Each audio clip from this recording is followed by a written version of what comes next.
Arman, obviously, right here. Huge fight for you. These are the type of fights you've been asking for a long time. So to be here on a card like this, a name like Charles Oliveira, is this just kind of a dream come true? Yeah, it's dream comes true, and so excited and to be in UFC 300 and to fight for the contender #1. Yeah, no doubt in your mind, no matter what happens in any of these other fights, if you win this the way you think you're going to, you're fighting Islam next? Yeah, definitely. Dana White said this: who win this fight gonna fight for the title, and I'm the next. And of course, you don't want to think beyond this. This is a very difficult fight with Charles, but there's this kind of Islam saying he wants to fight June 1st. Would that even be possible to ask you to just turn around in 7 weeks? I don't know. I can answer this question Saturday. For sure. And just your thoughts on Charles and kind of where he is at this point in his career. A lot of people have vocalized that they think, he quits in fights and he folds and things like this. Do you see him as that guy, or do you think he's, someone different now? No, how former champion can be like this. So he was a former champion. He defended titles, and the quicker guys can be a champion. So I don't think so. Arman, right here. Charles did an interview earlier this week. He responded to some of the things you said about him. He's obviously limited and he takes backs really well, but nothing really else. Maybe he's not hungry, and he just kind of called it bullshit talk. Do you think you are getting under his skin before this fight? I mean, I gotta talk about him, because he doesn't talk about me. I gotta talk about him. So I wanna to get people to watch this fight more, and that's why I gotta say something about him. So it's nothing personal. You're just trying to. No. I'm just trying to get more fans to watch this fight. And just two really quick ones for me. Can I get your thoughts on the main event between Jamal and Alex, and the BMF fight between Justin and Max? I want to say about BMF, I feel like Justin gonna knock him out first time. And what about the main event between Alex and Jamal? Main event is, I don't know, 50-50, but to be honest, I didn't watch their fights because they're not in my division. I just watched a couple highlights, and 50-50, I don't know them very well.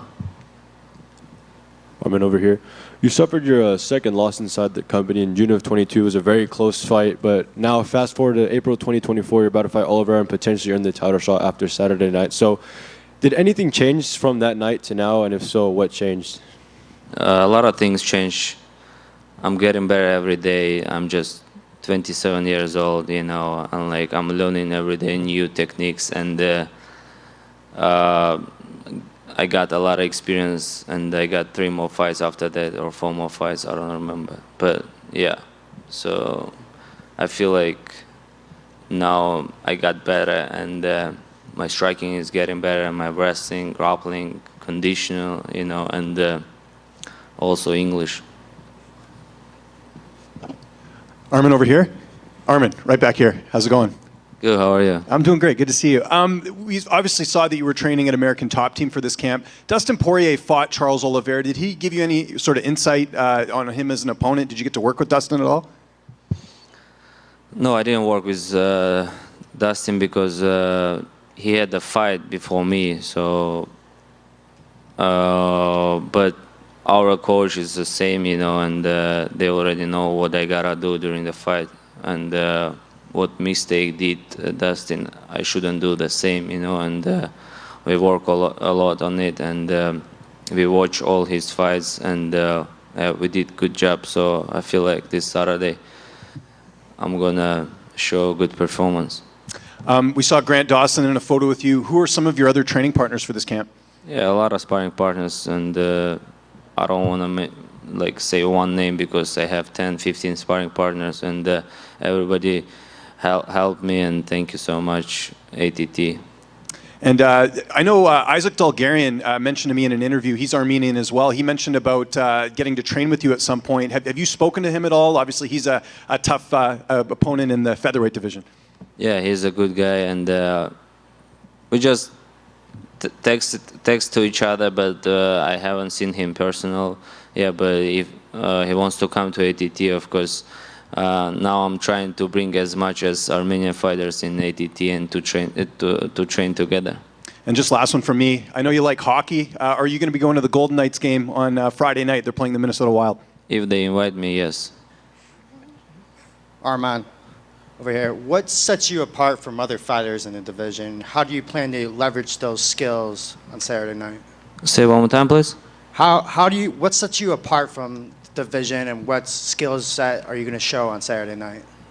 I'm gonna do my work, what I was training so long, try to be well-rounded, try to strike, wrestle, grappling. Like, I wanna be best on every positions, and I feel like my skills, that skills I have, I can strike, I can wrestle, I can grapple. So I'm gonna tell him what we're gonna do during the fight. If Charles invites you to the ground, is that something you're going down on the ground with him? No problem. Arman, right over here. Obviously on the card is your teammate Kayla Harrison. In Miami, you were asked that thing with the fans and it became a bit of an issue. She said you guys had talked about it. Could you just explain a little bit, just from your point of view, what was going on when you heard it and just everything that happened? Oh, what happened? We talked to each other after that, and she understood what I mean, and now we're good. Thank you. Arman, I know you've spent a lot of your training camp in Russia, and you've been training under a 3-time freestyle wrestling world champion. How much has that helped you level up your grappling and prepare you for such a high-level grappler like Charles Oliveira? Yeah, in Russia is the best freestyle wrestling in the world, and train with them. It gives me, I think the hardest training is a freestyle wrestling because they train like a crazy 3 times a day, and it gave me to wrestle very well and to improve my condition, especially like wrestling condition.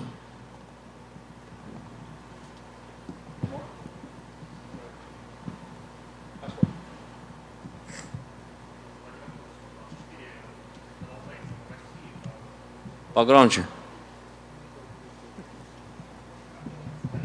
Извиняюсь, продолжая тему России, самой большой точкой величия в легком дивизионе, если мы говорим и о медийной составляющей, и о спортивной, является Хабиб Нурмагомедов. Чувствуешь ли ты в себе силу, что ты можешь в этих компонентах его превзойти? Если да, то что именно для этого тебе нужно сделать?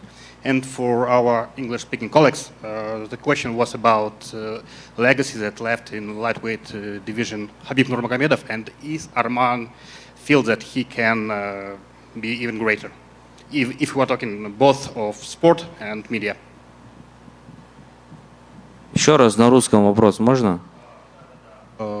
Если мы берем и спортивную составляющую, и медийную, то самое большое наследие в легком дивизионе оставил Хабиб. Чувствуешь ли ты, что ты можешь его превзойти? И если да, что тебе для этого нужно сделать?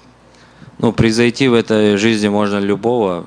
Нужно сделать как минимум, как он, максимум еще больше защитить титул, раз, наверное, 6-7, и быть таким же достойным человеком, как он, и я думаю, что все получится. Но я не стремлюсь быть медийным, как он. Я хочу просто стать чемпионом и защитить пару раз этот титул. И просто доказать самому себе, что я могу быть чемпионом. Обои. На английском надо? Should I say in English? Так, что он там на английском сказал? Like, I'm confused. I don't want to be superstar like Habib. I just want to be a champion and defend a couple of times my belt, and that's it.